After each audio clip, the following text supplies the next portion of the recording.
Yeah, Is my yeah, we're on live.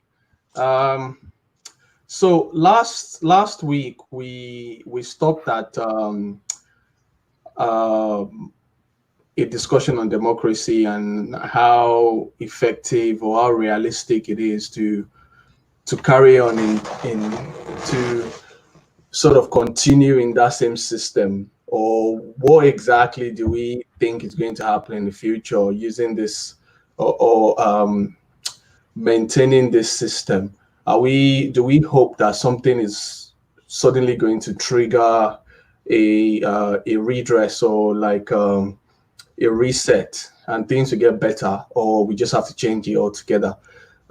Because I mean, most of the time when we get together to discuss key issues like this, it's always, a lot of talk, and we don't really focus on like the actual, like, practical solutions, like the realistic solutions. Like, okay, are we just focused on distractions or things that are not realistic, or do we really know what is actually going to happen, or how it will happen, or what we need to do to sort of change it?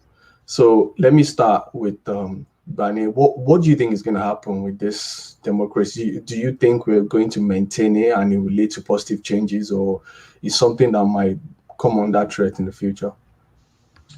Um, I don't, I don't know how to answer that in the in a certain way. What I'll say is that obviously none of us here knows the future. Um, so I can't really say what will happen in the future. But with the trends, with where we're going, there are risks to democracy as we know it, because we know it's in Nigeria, because we haven't actually practiced it the way it was meant to be practiced. There's no upholding of the rule of law. There is no, even the laws we have, although some of the laws we have are not for the 21st century, even the laws we currently have are not being implemented and not being respected. And institutions are being degraded every day by actions of, an increasingly, should I say, like, militant executive and things like that. So, to answer your question, really, I don't. I think we can get better. I don't know. It was they said something the last time we spoke about being lucky. I'm not sure. So one of us said something about being lucky and getting someone who has vision for Nigeria into power. I mean, if we're lucky, we get someone who actually has a roadmap for how we can go, and how we can deepen democracy based on what we have now. And really based on the fact that you mentioned being practical. If we're being practical, for example, we can't have constitutional amendments that are needed. Well, I won't say, I take that back. I won't say we can't have it. I'll say quite unrealistic currently to have some of the constitutional amendments that are needed to deepen democracy, even within the current context of flawed constitution. And we actually, in democracy, we can. We actually can. We simply can by doing two things. But actually, just one thing. Just respecting the separation of powers as stated by this current constitution alone will send the message to the system that institutions matter and not strong persons. The situation where the executive oversteps its boundaries and is interfering in the judiciary and interfering in the national in the House of Assembly, and all this happening at state level is one thing. It's against the current constitution that we have. So it is possible. It is possible to actually deepen and better the democracy that we have based on the laws and the legal framework that we currently have.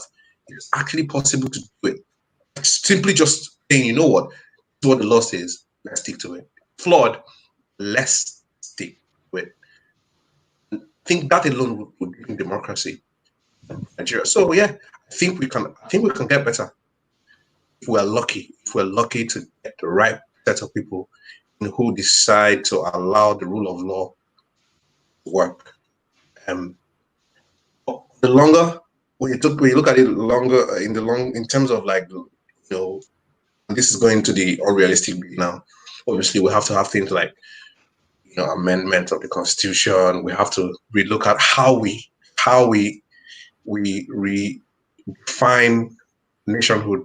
Nigerians, like, what are we? How are we going to carry on together as a country? Are we practicing true federalism and things like that? Just devolving power to the federating states more and more and stuff like that. But yeah, I don't know if I've answered the question, but I don't think it's a yes or no. The question that has a yes or no answer because of the fact that so many Nigeria is a complex country and there's so many moving parts. Things that we thought were impossible, actors that we thought that were finished politically, somehow come back into reckoning. Things like that. It only happens. Well, I won't say it only happens, but this happens a lot of times in Nigeria. So I can't give you a definite answer, but I can tell you that if we're lucky and we get someone who's able to somehow deceive the current political elite that he is one of them, gets in there and actually does damage, and actually, and this is not me looking for one messiah, just like a set of people, just like we had with the Obasanjo second term. So I don't want to ramble on too much, but yeah, so I think I think that we can progress if we're lucky. Interesting. Stan, so based on what Bani just said, he mentioned something about being lucky. So he used the word luck. And every time I think about this issue, luck comes into my thought a lot. I tend to bring it into my head. And again, it's not very realistic, right? Like it's how do I put it now?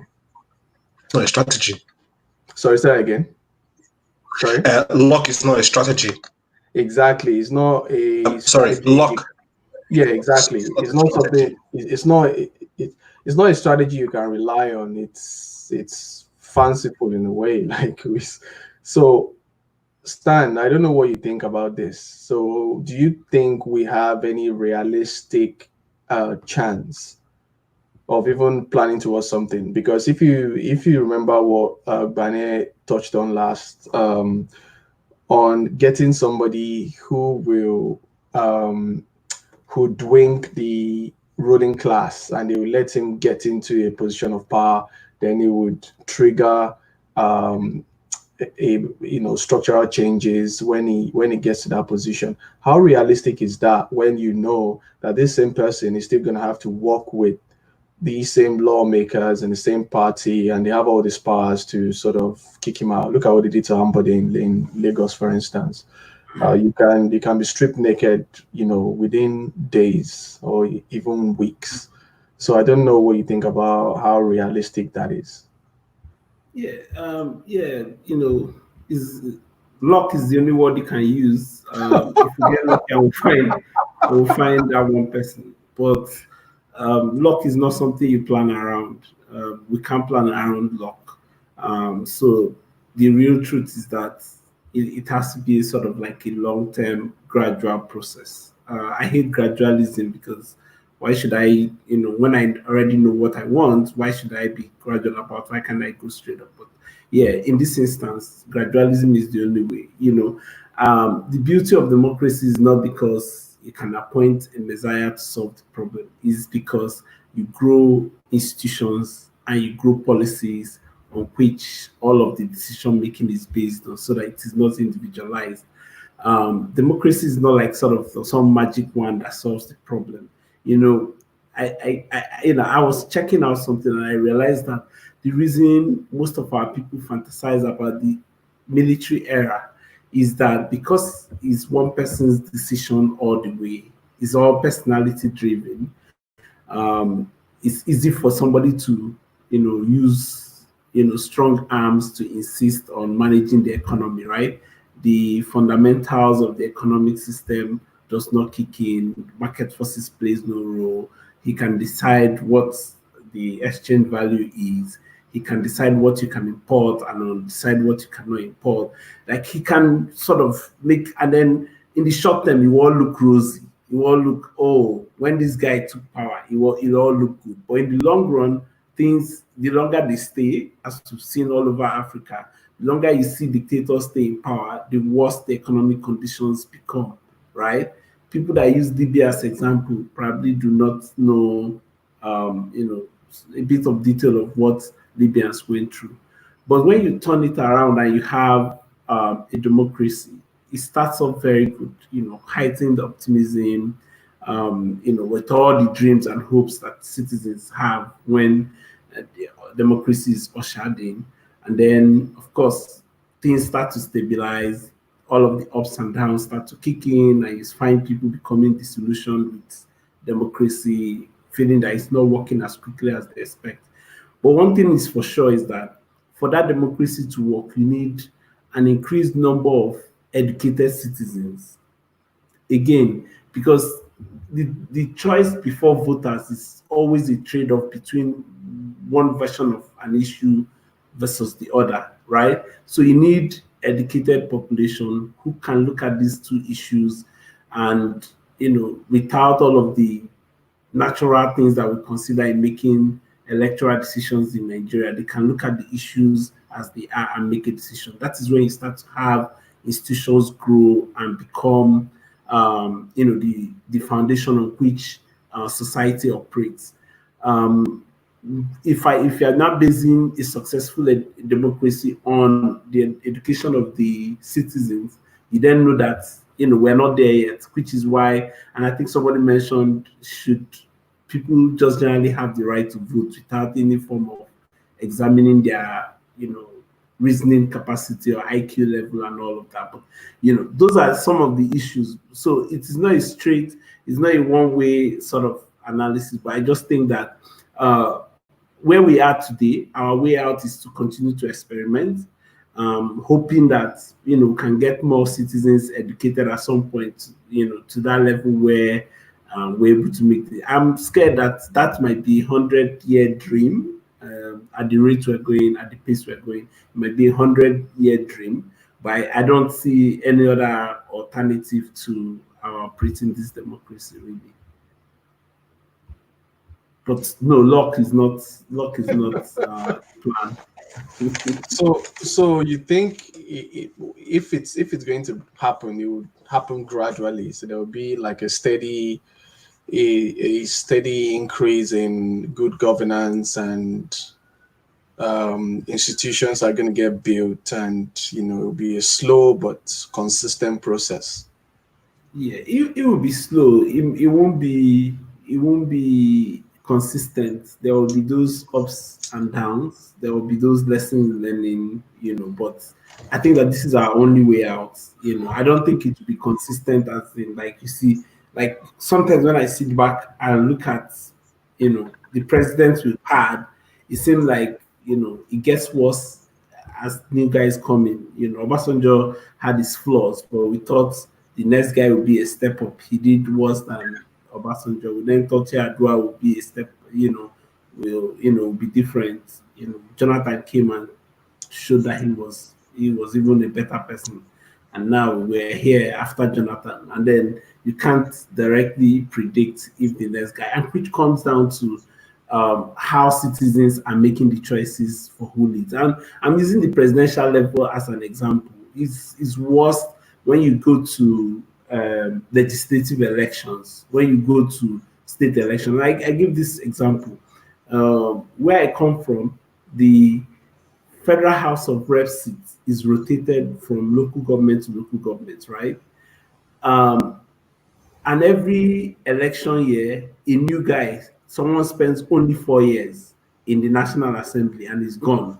A new guy comes, spends another 4 years learning the process, and then is gone.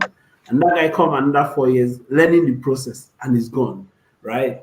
so it is from one bad choice to the other, to the other, to the other, because our people, again, it comes down to the level of understanding and education of our people, because they feel holding a political position is the only thing they get, not what the holders of that political position will do with the power. It's about where he comes from, it's about where he worships, it's about who is related with. Those are the things we consider in making those choices. And until we get educated enough to realize that where the person comes from is not the real issue. It's about what policies they stand for, what policies they've implemented. Those are the real issues, and we haven't gotten to that stage yet. And it will take a bit of time to get there.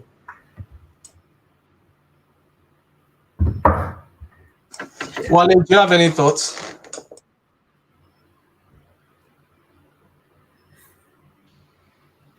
I don't know where to start from. I think when we talked about this last week, I was probably one of the people who was clearly on the side that I don't think democracy is working for us as a nation, and I, I still maintain that. Obviously, not different from what Stanley you've mentioned as rudiments for why it's not working. But I make bold to say that I don't think democracy, the way we're practicing it today, but let's take a step back. What exactly is democracy, right? Isn't it government of the people, for the people, by the people, or everything around people, you know, that's what democracy is. And depends, the essence of democracy itself is based on the assumption that people make the right decisions. That's the essence of democracy itself. Is on the assumption that a collegiate of people who are informed enough about the requirements for advancement of a nation or of a community are responsible for making decisions that will help advance the community. So I think most of the the the assumptions for democracy don't really hold water in Nigeria. We don't have a critical mass that is educated, and we don't have educated not about books but about civic rights and civic duties. We don't have a critical mass that's educated about the importance of voting. And let me touch on voting. Maybe people don't understand that voting itself is one of the biggest problems of democracy as we find it in Nigeria, because balance of power is enormously unbalanced, and the dynamics does not support voting. What I mean by that is that when people go to vote, people are not voting on issues like Stanley has said. People are voting on places of worship, religion, constituents, affinity, and relationships. People are not voting on issues, and so that education is not there. Well, the education can never be there because the people bank on this lack of education as a means to continue to make voting work for them. So voting doesn't work for us as a country, and if voting doesn't work for us as a country, what else should work? So another problem of democracy that I think that we have in Nigeria, there's so many things, but I don't think democracy is working for us because I've mentioned voting. I've also mentioned the fact that we have a 4-year expensive approach to governance, which is what Stanley has mentioned before. Someone comes in, spends 4 years, learns the rope by year 3, starts to do something by year 4, realizes that he's not coming back, so he spends the 4th year just amassing his wealth and living, and then you just rinse and repeat. Um, we we've seen far too many times, right? Like when we vote someone in, 4 years is an extremely expensive amount of time for a country that is not developed to waste, right? So there's no continuity. So voting allows us not to have continuity, because whether you like it or not, they will vote you out if they vote you out. There's also the fact that there's the huge influence of propaganda, and there's a huge influence of who is controlling the money, who is able to shape the narrative. Um, we say that when we look at other, I mean, I don't think that military rule is the direct replacement for democracy, as it were. But one of the criticisms for military rule is that, or against military rule, is that there's no freedom of press. Well, have you actually seen freedom of press in democracy in Nigeria today? I don't think it exists. So how are we exactly different? So these are some of the things that I think about when I look at the way we run democracy today. Our constitutional review process is extremely tedious. I haven't seen any successful constitutional review in my lifetime. Think about it. I think the last the last successful constitutional review I think was 79. I Don't might be leave me. wrong. Don't leave me. So you get it. So I don't know how we still sit as a country and we think that democracy, as we run it, is what is best for us. It's a huge lie. It's a deception, and it's a narrative that has been pushed by people who have the power. And when I if you want me to deconstruct what I mean by power, it's going to take me a long time. But you know what I mean. People who have the press, people who have the power, and you know, if you think about being lucky to have one person who comes around, we've seen it too many times. We actually seen it. Our current vice president was touted to be one of the best persons that can actually come into governance, that can come in and work from inside, and attorney general, all sort of things were said about this man. Yeah, judiciary cleanup. Exactly. And people said, "Oh, he's going to be that vice president that's going to be working behind the scenes and everything." Maybe in the rest of the tenure we'll see that, but in 5 or 6 years. So my point is systems. I don't think that our democracy is shaped to build systems. If we find a system if we find another way of governance that will put systems first, I'll take it. All the problems that we have today is a system problem, right? Look at what Bane was saying about executive versus judiciary, versus legislative, is a systems problem, right? The issue, if we had systems, we wouldn't wait for a messiah. We wouldn't, somebody came in and we said body language is going to fix, what is body language? Like, I don't know. Like, do you actually elect someone because of their body language? If you elect someone because of body language, how is that different from a military dictator, right?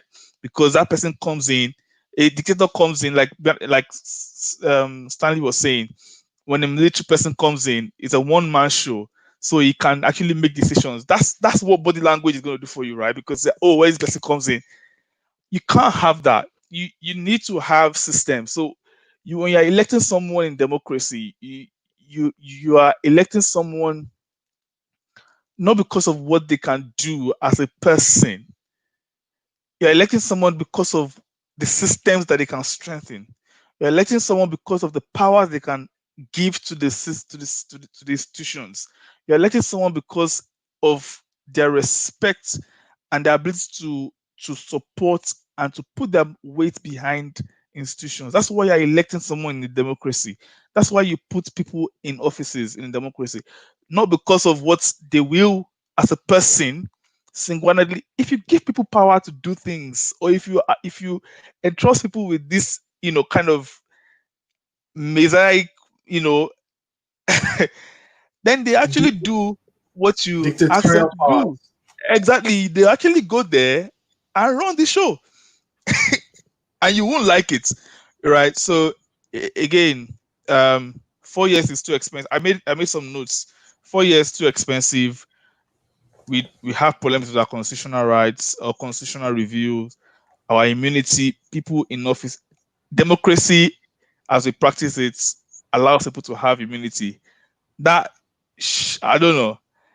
That stuff can't work. You know, we have our quota system. We have federal character. We have the region system, southwest, south, south, all of these things. I lived in England, a couple of years now, and even Monju and Bane, and even Stanley, you've lived there. There's the northwest, there's the south, there's the north. You never see that in House of Parliament, right? You don't see people from the north. You are either in this party or not. It's not, So again, maybe as Nigerians, we've nationalized our own kind of democracy. Maybe that's why it's not working. Maybe we need to go to factory defaults, reset to factory settings, kind of democracy. Maybe it will work, but considering the peculiarity of our nationhood, I don't see it. Interesting. If there was something Wale just said that sort of got me thinking as well, which is about having an educated critical mass that votes, right? And that we don't have that, and we need to get that. And it's funny because thinking about it and looking at how our election works, those that actually vote in the current system are the uneducated ones. They are the ones who can afford to queue up for hours and vote. The very educated ones do not go out to vote. They sit at home and watch television on election day. So again, I think we have it reversed. It should be the educated ones who understand the issues, queuing up and doing everything to make sure that the issues are, competitively argued, versus letting the uneducated people, which is a weird thing about our system. But there's a lot of things we know. There are a lot of things weird about our current country. I just wanted to point that Yeah, out. I'm Just add actually. to, sorry, Yeah. I'm just going to quickly Yeah. add to what Stanley just said. Mm. One very good example of this, and this is why I love it, because at least these are practical examples. I love small victories, even though it wasn't a victory. Banky W showed that if you try to reach out to the not Lagos, that you try to reach out to people like that Stanley have mentioned, the type of people that are educated on the issues, and you can get them energized, you can actually change the conversation. And this Lagos State is a very good example of this. A situation where it's the same type of people that are voting people in every other 4 years. So what do you expect? You're going to get the same type of people. There's a large section of eligible people who can vote are not voting at all. Yeah, so I just wanted to add that. So I wanted to say that that's a good example. That's the kind of, even though he didn't win, we saw the energy, we saw the connection. I think it's something that we should build on. You know, Yeah. anywhere it's available, we should try and reach. I think the thing is that it's a bit of defeatism amongst us who are educated, Nigerians who are educated. They're like, and you can't blame them. You know, people, there are too many. There are too many examples of people who have tried to fight for Nigeria, and it's ended badly for them. And so people are thinking, I just want to get No, my kids to a nice can country. I, And let me enter in there. yeah, sorry. Um, I know I'm cutting you short, but Yeah, no, carry on.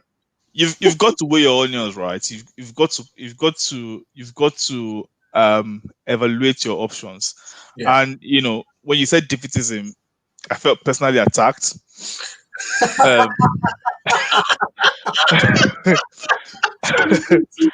no, to be honest, because Don't worry, I'm also abroad with you, so we're in the same country. no, I'm in I felt Nigeria. personally attacked, We're loving Nigeria from abroad. not because I left the country, right? But because of the fact that uh, I was actively involved with campaigning and things around RSVP, register to vote, get your voice heard, things like that. And actively championing within my own friend, within my own little circle. Why people need to vote. Civic education. Actively involved in it, but I gave it up because you've got to look at your life, right? There's the Martin Luther King amongst us. There's the Malcolm X. There are the people who you want to go the whole 9 yards, and there are also those of us that say actually I don't see a way out because there is a mass of people, right? And four of us are sat here in this room or across the world having this conversation because we can, right? But we're just four of us, and for every one of us that is sat here, there's about 1,000 people who cannot afford electricity, who cannot afford food, who cannot afford light, who don't have the education, we don't have the time to have this kind of conversation. So when you actually try to engage those kind of people, just don't bother. So it's me and it's 1,000 people, and nobody's going to listen to us. So when you give an example of Banky W, and I like it. I like what he did, but he represents a crop of politicians that that I'm trying to be careful. He represents a crop of politicians that will get to power, if they do get to power, on the wave of populism, right? Not on the wave of social contribution. And I'm going to say what I mean by that. Politics should not be a segue. It should not be like this is my path in life, and then actually there's an opening for me, so I go into politics, right? People need to be actively, like, people need to be politicians.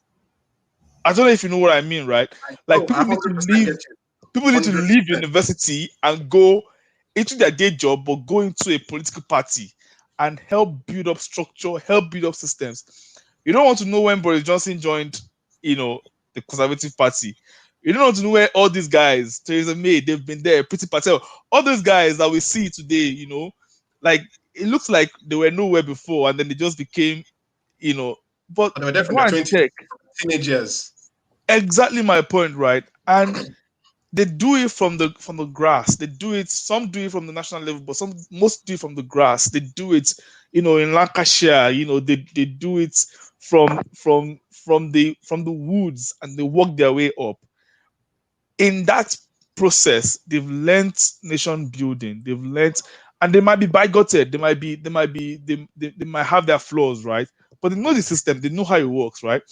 Wale, sorry. Can I just quickly? No, yeah, sorry. Can I? No, too much. Sorry. No. I wanted to ask a question before you carry on, and I'm directing the question to you. So when you say that, it makes perfect sense in terms of how these guys start off from their teenage years, right? Like even in the US, most of them they go to Capitol Hill as interns, right? And you can see like they build a political career from there. Even some 40, 50 years, right? Absolutely. Do you think we have that kind of structure, that kind of political infrastructure to allow something like that to happen to reasonable or to Nigerians who are willing to do something like that, who are willing to build a reasonable career in politics? I'm not talking about people who are just coming here to just steal, like the mentality we have with politics. No, we don't. So do we have that structure, and is it realistic for us to expect people to literally want to do that now? No, we don't, and no, and we can't in the current structure. Yeah. We can't because last week I said about the chicken and egg problem, right? We can't because the guys who are there now don't want it, because it's not going to enable them to continue with the godfatherism. And for instance, Tinubu wakes up tomorrow and his son is going to be, his wife is this, and his son is that. If you have systems that allows for fairness and for people to actually walk through ladder, you can't continue that, right? There might be influence, but then you have to channel your influence appropriately. The influence has to work for someone who's in the system. Take the Bush family as an example. Take the Kennedy family as an example. There is that influence of the family. There is that influence of the father. But look, Herbert Bush did not pick George Bush when he became president. Did not pick his son to say, "Yeah, come on." Do you get my point? While he was president, the son was in George. Which state was he from?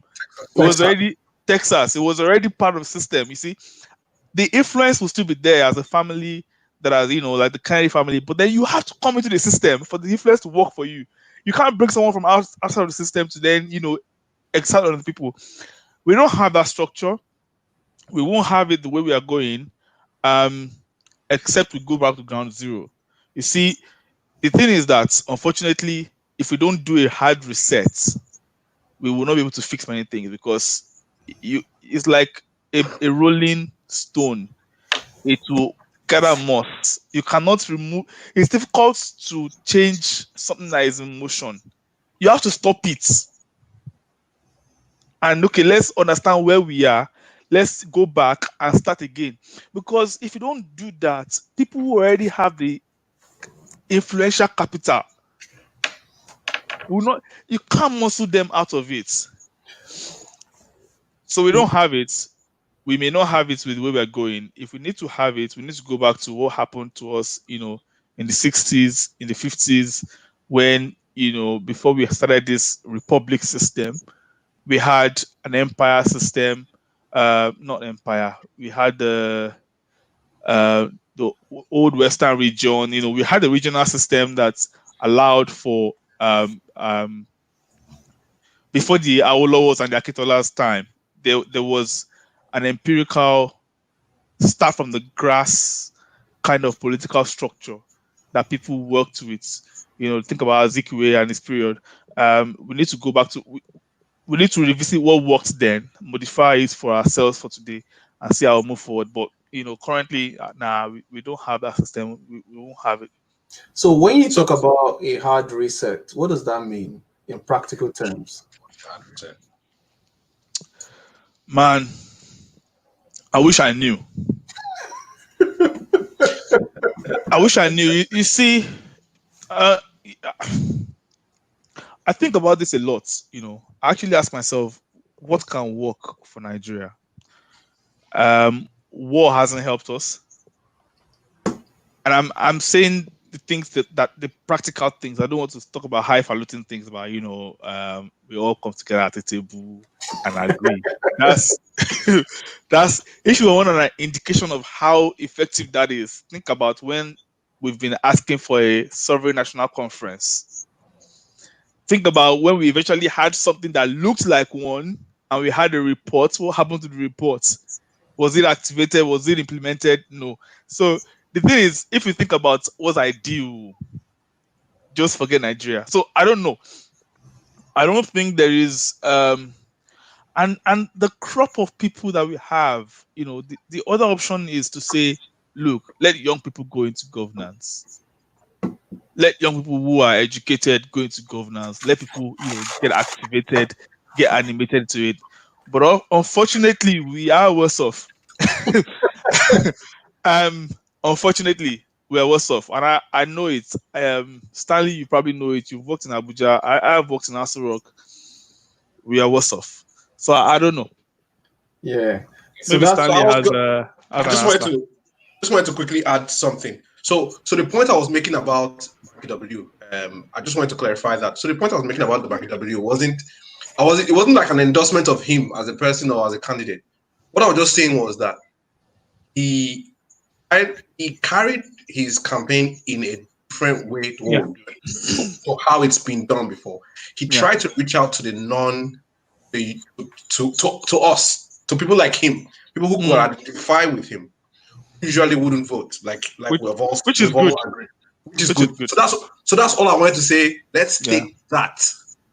Yeah. Let's take that I'm see, keen to hear Stanley's and opinion say that, about. and know that it can actually work if we get the right Yeah. people. And actually, to be honest, I think there's some quiet, and I think I know one or two people, although they haven't really been successful yet, are actually quietly working in the grassroots. And obviously, this is not the place to be naming names, but at least I've been following one or two people. The problem is that the problem is what you're saying is one or two. I agree. It's just one or two. That's the I problem. agree. So the rest of the grassroots, sorry to cut you short. So the rest of the grassroots, all these other people that we talk about, this other Nigeria. So we nearly have two Nigerias, where there's a Nigeria where, like we've rightfully said, don't know that they're unbanked, they don't know what the concepts we're talking about is, like Chinese, like Mandarin to them. Yeah. They are just a completely separate Nigeria where, their daily life is British, probably know 5 people probably lose someone to illness or accident or every other week. Do you understand? Life is so dreary at that level. Now, those are the people, unfortunately, like we said last week, manufacture a lot of the candidates that we get, because those who now sit down and say, you know what, they become thugs or they become vocal leaders in their local community. They become loud enough and in ascendancy, become candidates for their local elections. Before you know it, they're on governorship level. Before you know it, catapulted to the center. That's why we have some of the kind of leaders that we have today, because we actually have a grassroots. We actually have grassroots politicians. We have grassroots politics. I'm telling you now, best believe that there's a lot of grassroots politics. The problem is, I think, in my opinion, is the people running this grassroots candidate. What is their profile? You look at typically, if you go back home and you look at, try and try and find out who are the people running. Like my hometown, for example, Kogi State. I know that there are thugs running things politically, locally. Yeah, thugs. I've seen them. 2 years ago when I went for my dad's funeral, I literally were staying in the same hotel. So these are the people who are going to be, whether I like it or not, these people are going to be people of consequence in the next few years. Yeah. They are thugs. Yeah. They don't think like you and I. They don't think like you and I. So question is, do we have a candidate that can reach out to you and I that will start, like you said, from the grassroots level? I don't know. I'm not, but that's what I was saying. I don't want us to, we kind of mumble it up a bit. Yeah, Sorry, I have a question. Sorry. No, it's fine. It's fine. I mean, it helps. It helps to make the conversation healthier. I have a question. So I was actually going to ask Bane, but I think I'll go to Stanley with this question. I'm trying to be a bit more sanguine about this whole democracy thing and what Stanley talked about in terms of the long-term practicalities or the long-term chances that we might have to make this work. I consider the fact that that politics has been hijacked by, let me say, the other side of the country. The other side that I mean would be like maybe the critical mass of people who control politics in Nigeria or who play a key role, the ones that shouldn't even be in politics in the first place. The ones that, because if you think about where we are as a country, I've always thought that one of the hardest things to do in this world is to make a country work. That's why we have maybe just 10% of 10% of the world's population living in developed countries, 90% developing. A lot of countries struggle, not just us. It's difficult to make a country work, and it is tough. Try leading a team, try leading a 10-man team, and tell me how difficult it is, let alone leading a whole country, right? So I've always thought that you need the best of the best. Like, I wouldn't even want to be president, but I would love to work for one. You understand? Like, I wouldn't even want to put that heat on my head. It's a lot of work. This is why countries who have done well, or states or democracies that have done well, they've done a fine job in identifying the best of the best. I'll give you a very terrible example now. The Nazi Party, when Hitler wanted to carry out the most, the most heinous, or the most, ridiculous act of all, right? When he wanted to wipe out all these guys, what did he do? He looked for competent bastards, people who just knew like how to get the job done in a better way. People who were better than him. He got Himmler, and Himmler went and got a guy who was even more devious, who was even more like efficient, brutally efficient, Heydrich. You understand? But what we have now, and I don't know how realistic it is for us to change it, is that the guys who are incredibly smart, I see them a lot. Like, I went to Unilag, like my class, I graduated with some people, and I'm like, we need brains like yours in politics. Those guys go straight to the private sector. The thugs who have nothing to offer, they go straight into politics. And it just carries on like that. How do we change that conversation? Is it possible to change it? How do we change that cycle? Entry barrier. Stanley, Yeah. take a stab at this. Yeah. So a lot of things to be said on this. As someone who live and work in Abuja at the moment, it's one of the most annoying things I have to. I think I see on a daily basis. A few things are responsible for it, and I don't want to get into all of those federal character and equal representation and the lack of merit in the process. That's beside the point. But I think that one point is to notice first that most of the people who go on to take public service job or civil service job are I don't mean this to be derogatory, but I think that these are the rejects of private sector. People who couldn't get a job in the private sector are the people who end up, with those my connect, please put me here, and that's how a lot of those people get in. When I was in school in the UK, we had people come from MI5 or MI6 or whatever. They came to class to say to us they were trying to recruit people from our class for their organization, and they said to us that look, the next world war will be fought online, and the UK is currently preparing the next soldiers to fight that war on their behalf, and that the guys, I studied data mining and business intelligence. So the guys who manage data, who do intelligence analysis and all of that for the UK government will be the frontline soldiers for the next world war for the UK.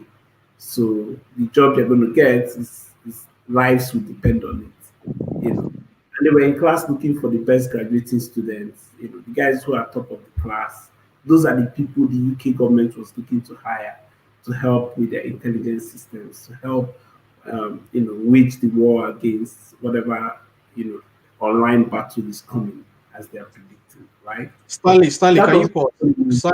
Stanley, can you pause, please? Can you pause? Sorry. Are you aware that Yes. we used to do that? Are you aware that we used to do that in Nigeria?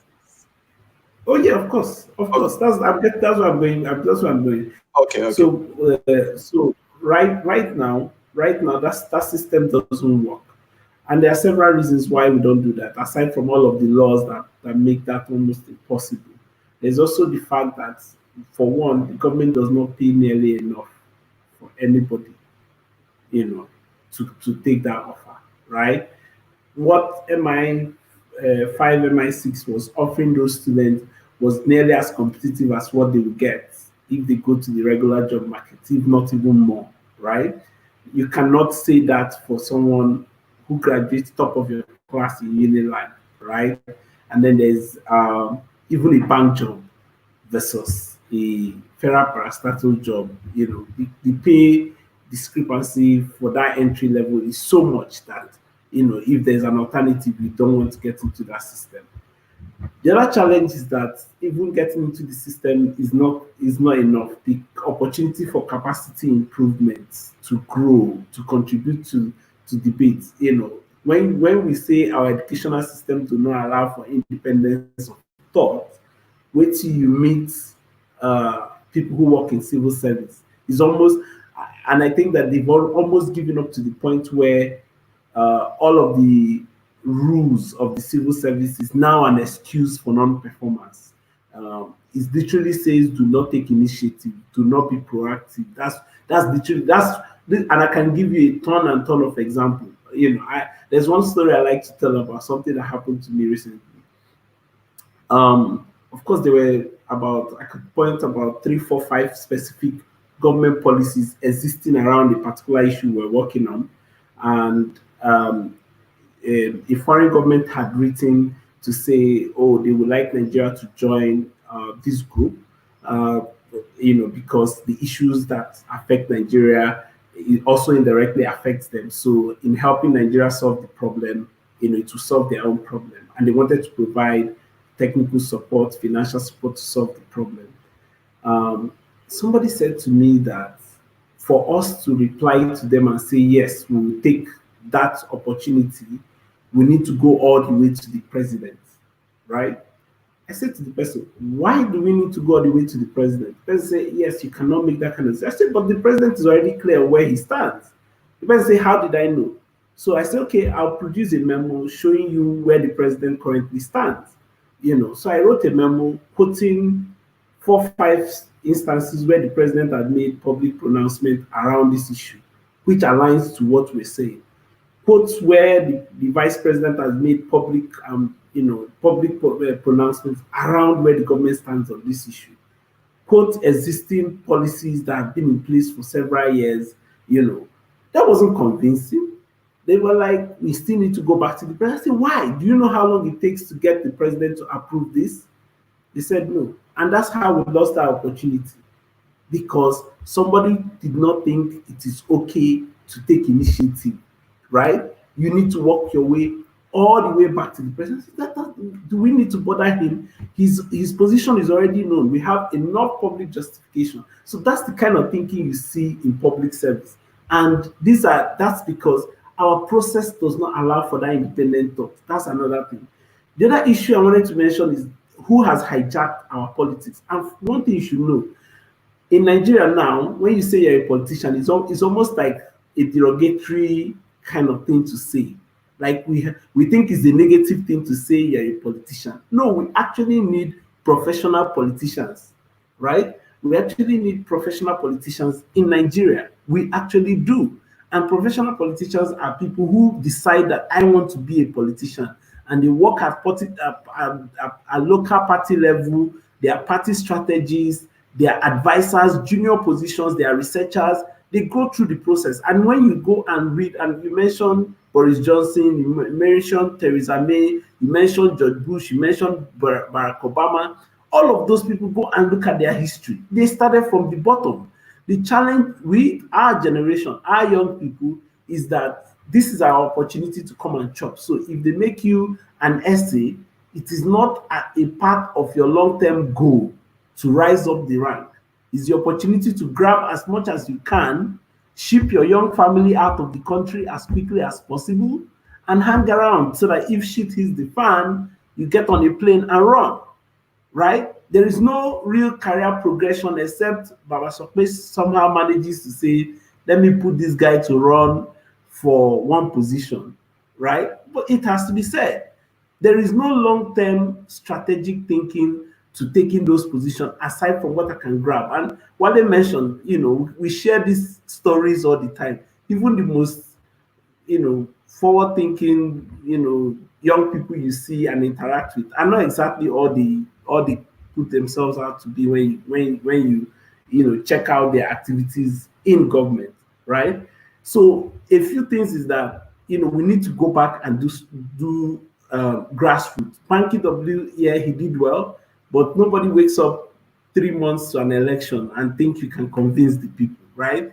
It takes a lot of work. We should, and we are approaching this thing with the same ad hoc mentality that the government is run on. It doesn't make sense. It can't work, right? It's either you are in or you are out. And when you are in, you need to put in every work it takes. You don't show up 3 months to an election and just think that magically you can win the election. No, you have to be part of the system, right? So us young people need to be very conscious about how we use that approach. Yeah, and our winning this battle does not start from running for election. That's another wrong impression we have, right? I tell people, and I do a lot of engagement with very senior government people. If you ask me now to get to the vice president, I won't start looking for the vice president phone number. Never. I look for the people who work around the vice president because they're the ones that arrange his schedule. They're the ones that tell him what he says in public. They're the ones that write speeches for him, right? So who are the most powerful? And I tell people the most powerful people in Abuja they are not the real politicians you see every day on TV. And they are the people who work in the background, right? I've written speeches that senior government officials are in public reading, and you think this is a huge, long months of thought process that went into policy making, right? So you see young people with those powers to make this change, but they're not using it well. So we shouldn't assume that until we are appointed at the top of the position, that's where all of the influence is, right? The people with the most power are those essays, technical advisors, technical assistants, hangers on. Those are the real people with power who put in those things in the hands of the listener. We should now start to strategically think about how to utilize those lower rung positions as we rise up through the ranks. Otherwise, election is coming, we can form a youth party and run again, But the guys who hold the power are not going to let it go. We have to be very strategic about it. Bane, would you? Yeah, that's a great addition. I'm not even gonna lie. You see, the thing is, the people like us, we just talk. It's always refreshing to hear someone who's actually on the field. In the immortal words of what's his name, Nicholas. What's this author's name now? That I wrote Skin and Nicholas Nassim. Nassim Taleb. Sorry, not Nicholas. Nassim Taleb. Yeah, the immortal words of Nassim Taleb. Skin. Stanley has a skin in the game. Mm-hmm. It's always refreshing listening to people who actually have skin in the game, because when they tell you the way it's happening, some of the stuff, when you're outside the system, you could have flowery ideas, that when the rubber meets the road, those ideas just dissipate. But sorry to interrupt. What were you going to say? What were you going to ask me? Oh yeah, so I was going to ask you, would you be willing to join politics? So when I say politics, like the way we've been discussing this, if you were to join politics, what kind of political party would you be looking to join or help build? As I'm sure if you follow me on Twitter, I have a slight, in terms of ideology, I have a slight bend on leaning towards the right of the center. So the kind of political party I would like to join is a political party that actually believes in the market forces, and I'm going to say the word that is hated over the world now, that believes in capitalism. I know. Capitalism is like, looking through capitalism. I'm not talking about communism. I'm not talking about. Yeah, capitalism is not hated. Sorry. It's just the way the conversation is always absolutely. I mean, I saw something today. Someone was accusing the Roman Empire of in the biblical days of Jesus as being capitalistic, and I've seen all sorts of interesting things about capitalism. But anyway, I believe so. I would like to be part of a party that runs on center of the right policies, and the reason for that mainly is because at this stage of Nigeria's development, even if you're left leaning, you have to agree that we have to actually even produce the eggs, golden eggs, now will now be shared to everyone through socialism, like will now be distributed. We haven't even put that wealth yet. What we have currently in Nigeria, the system we currently have is just looting, people looting the treasury. That's what we have, and then a few businessmen here and there. Very few people are creating. Bani, I think there's something wrong with your network. I think you're breaking up. Oh, is it? Yeah. Okay. Oh. Is it better now? Yeah, it is now. Yeah. Okay. So essentially, so it has to be a party that believes in things like regulation of some of the state entities that we hold. We have no business having refineries. In refineries, I mean, with the way the world is going now, we don't have any business. I think that was one of the worst. That was the worst decision or policy decision by the Yar'Adua government. Reversing that sale of the refineries. And so for me, that is key. It has to be a party that runs slightly to the right of the center. Yeah, that's it really. I believe in free markets, freedom of choice, freedom of religion. No, I actually believe in politics. I actually once, I don't know whether it's safe to say this, but I was a card carrying member of the Conservative Party here. Through the David Cameron years, right up until Brexit. When Brexit happened, I saw some of the funny things happening within the party. I was like, I'm not sure. I mean, I'm still conservative. I'm still center of the right, but I don't know. It seemed to be going on a slightly interesting journey, and everything. So, yeah. So I actually believe it. I don't think I'm ever going to be a front. No, I'm never going to be a frontline politician. But I think this is where we get it wrong. You don't have to be a frontline politician to be in politics. You can, like we have said, make your voice known at the local government. There's no country where that is true in this country. Ministers and MPs were deselected by conservative members. So ministers and MPs that were not loyal to Boris Johnson were actually rid of by members of the party. That's how powerful being a member of the party, being a partaker of the party. That's a good example of how it works. Even in the Labour camp as well. People that threatened the party apparatuses were threatened with being deselected. Who does the deselection? Is a local party where the MP is from. They're the ones that actually do the deselection. And it's a few people, not a few people, but like relatively few people have that influence of removing an MP who probably could bring change or could bring disaster. You get my point. So, that's what I believe. I don't want to ramble on too much, but essentially what I actually believe in joining a political party. I believe that you should have a skin in the game. I don't believe that being a member of a political party means that you have to run in front line. No, you just show up. Just show up for those meetings. Have your say. Just lean back. Yeah, just chill. We have 14 minutes to go. So okay. So just to quickly respond to it. Well, you're talking UK,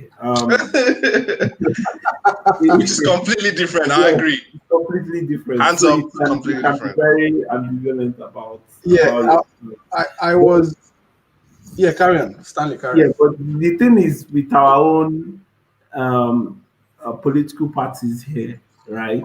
I think that we're very close to getting, two-party system in place, and if we can manage to make those two-party system work, it will be a great push for our future elections and putting the choices before citizens. There is really, in the real sense, there's really nothing wrong with our political parties. It's weird to say that I'm saying it. Really, there's nothing wrong. These are like early stage challenges that they are facing. And it will take a bit of time for them to form ideology, be known for specific issues.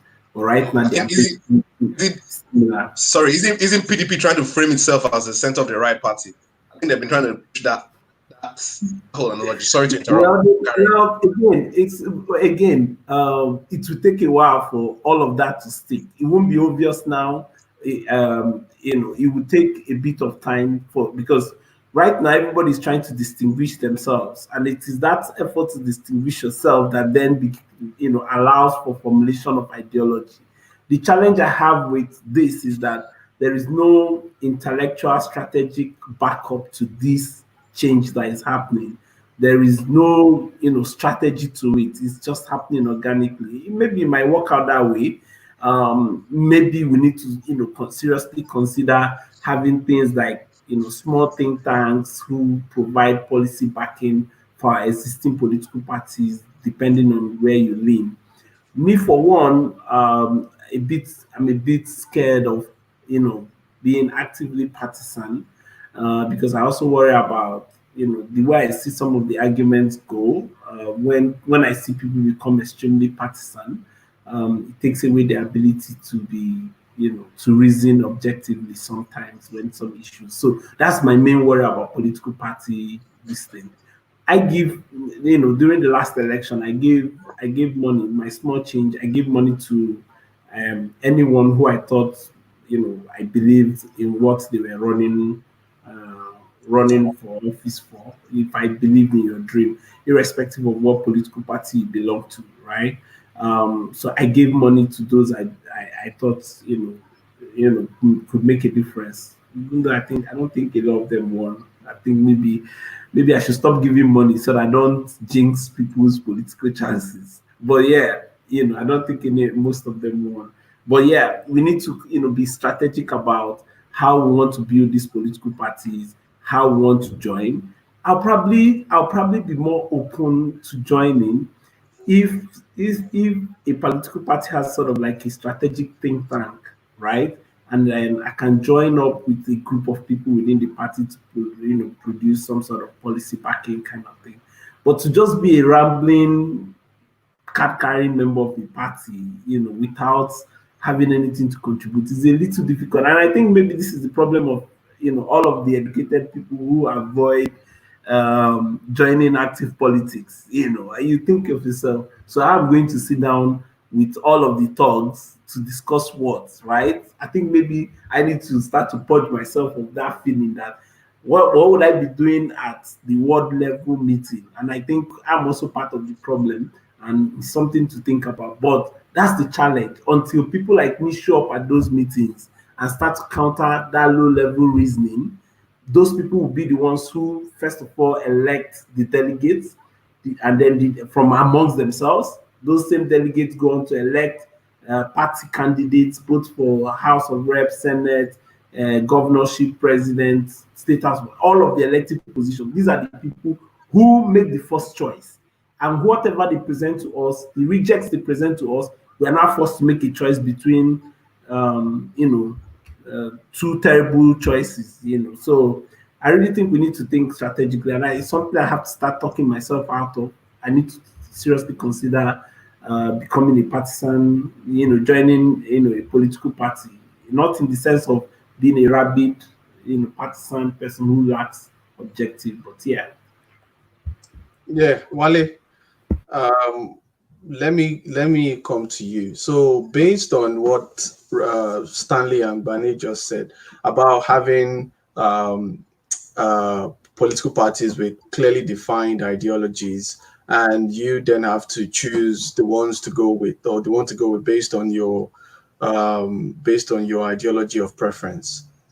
Do you think they will eventually get there? Because what Stanley explained now is that there's no strategy towards working, or there's no strategy on how they will get there in terms of defining the ideology. Number one, do you think they'll get there? Number two, do you think we might have like a a third force, and this is I'm actually being realistic here when I say that, because we are beginning to have a potentially critical mass of educated Nigerians who are disenfranchised. They are not connected to politics in Nigeria whatsoever because they don't even know how to connect. Stanley just explained how you can feel on the outside. You don't even know how to connect because when you go in there, they're speaking a different language. We are beginning to have a critical mass of people like that. And we can see how 49 to 50% can swing a vote. Brexit, Trumpism in the US. Is it possible that we might have a critical mass of Nigerians that say 49, 47, 50% that can swing elections? So that's the second question for you. Well, nothing good happens by accident. So the first question about if they will eventually get there to being having parties that have ideologies and to have proper manifestos that people can stand by, whether you are a card carrying member or you are behind the scenes working towards a particular ideology or towards a particular manifesto, even as a non flag bearing candidate, it's not going to happen because today we don't see anything happening in that direction. You don't see any steps being taken in that direction. So it's not going to happen by chance. They're not going to wake up in 10 years' time and find themselves there just by chance. If you don't see people, making a blueprint to say this is what, and I don't see the two big parties getting there because they are large enough now. If there's going to be a shape, this is when to have it. They're in that space where they are really large, but they're not at there's still room to grow. So we thought this current ruling party, we thought they were the ones that are going to have a proper manifesto. They're going to have, but obviously it's all, nonsense. So they're not going to get there except maybe tomorrow morning. There is a clear blueprint as a party to say this is what they're going to do, how they're going to do it. The other question about the critical mass, it's funny how we when you think about elections, when you think about politics, you almost always look at human beings as numbers, right? And you forget to look at human beings as people with a soul, people with an outward expression of what has been embodied information, right? Four of us sat here, the way we act and behave is a representation of the kind of information that we've been fed over the years. Including the information that we have the right to actually examine how we behave. That's also part of the information that will be fed in, and we've taken it. So you might be surprised that even in that critical mass of people who are disenfranchised, when they now get together into a political party, you see their true behavior, and you might end up with the same, people who you say today are disenfranchised or they are nonchalant, people like Stanley or myself, a large part of us, a good number of those kind of people, they are going away because they don't want to be um they don't want to be exposed. They don't want to have a platform to do what they do for the fear of being seen for who they are. They don't want people to see who they really are, right? It's not because they are great people. It's not because they are good people. It's not because they're the best people to have as leading us. It's because they want to do their rubbish on a small scale so that they want to have a persona where you see them as these nice people who can think, who are all right, but they also want to be able to commit their atrocities in the secret. When you put them on the pedestal, they don't want that because they're going to be exposed. So you see that critical mass that you think we have, that are reasoning people, when you put them in a place where you actually see that mommy is the same thing, right? It's the same thing. So I don't believe in it. I think that my position is that systems, institutions. If there's going to be a third force, it must be a force that from the day they are inaugurated, You can see what they are standing for. You can see that they have put in place systems that will enforce that they stand for what they're standing for, that will enable people to behave and to respond and to align in particular ways. Systems that will punish and that will reward. You have to see that there. If not, if you put people together, it's just the same old thing. I used to give an example of the fact that anytime you put Nigerians together, there's problem, right? Regardless. And the best place to see that is at the airport. If you're flying from anywhere into Nigeria, if you're flying with you have a connecting flight, let's take KLM for example. People will fly from Calgary or Toronto on KLM to Amsterdam. They will behave themselves. They will fly from Chicago. They'll fly from London. You see, when you put everybody together on that one plane that is going from Amsterdam to Lagos, that's when you will know that you see everybody will behave very well when it's just you are the only Nigerian or it's just two of you amongst the rest of people. But when you have only Nigerians together, so you see that critical mass you think you have, you probably don't have it. So there could be a third force, but it will amount to nothing if there's no system in place, if it's not built on strong institutions that will police and enforce how people behave. I agree.